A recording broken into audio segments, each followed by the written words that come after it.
ng bayan, maasahan anumang panahon.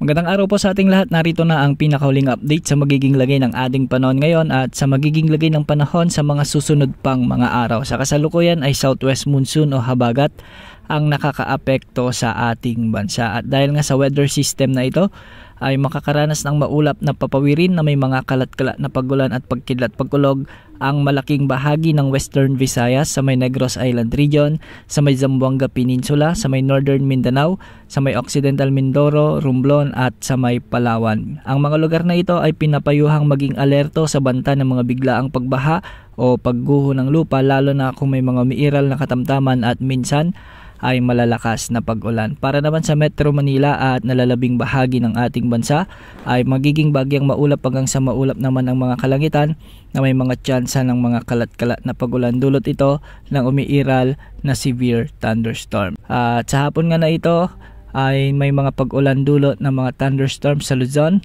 particular sa bahagi ng Abra, sa may Kalinga, sa may Ilocos Sur, ang northern portion ng La Union. May mga pag-ulan din sa Nueva Vizcaya, Quirino at Benguet. Samantalang sa Luzon ay may mga pag-ulan din sa may Zambales at Tarlac. Ilang pag-ulan din ang nararanasan ng southern portion ng Bicol, ang malaking bahagi ng Panay Island, ang northern at southern portions ng Negros Island Region.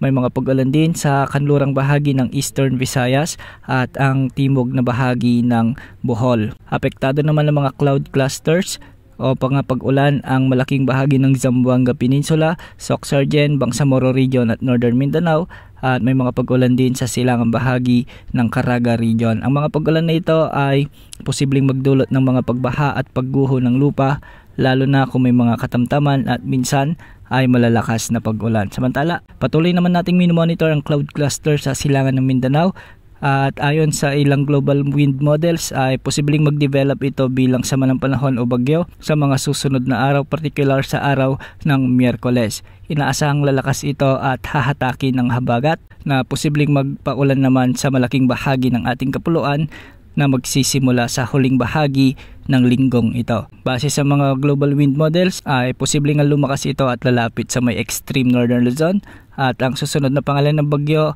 ay bagyong Krising. Hindi lang ito ang ating minomonitor dahil posibleng sundan pa ulit ito ng isa pang bagyo na mas lalong magpapalakas sa ating habagat sa mga susunod na araw. Ngayon pa lamang ay pinag-aanda na natin ang ating mga kababayan, lalong-lalo na yung kanlurang bahagi ng Luzon at Visayas dahil posible ang malalakas hanggang sa matitinding pag-ulan dulot ng potensyal na sama ng panahon na ito. Asahan din na mas maraming lugar ang magkaroon ng class suspensions dahil sa mga pag-ulang dulot ng mga weather systems na ito. Antabayanan ang mga susunod na updates ukol sa sama ng panahon na ito. Ito po ang weather update ng bayan, maasahan anumang panahon.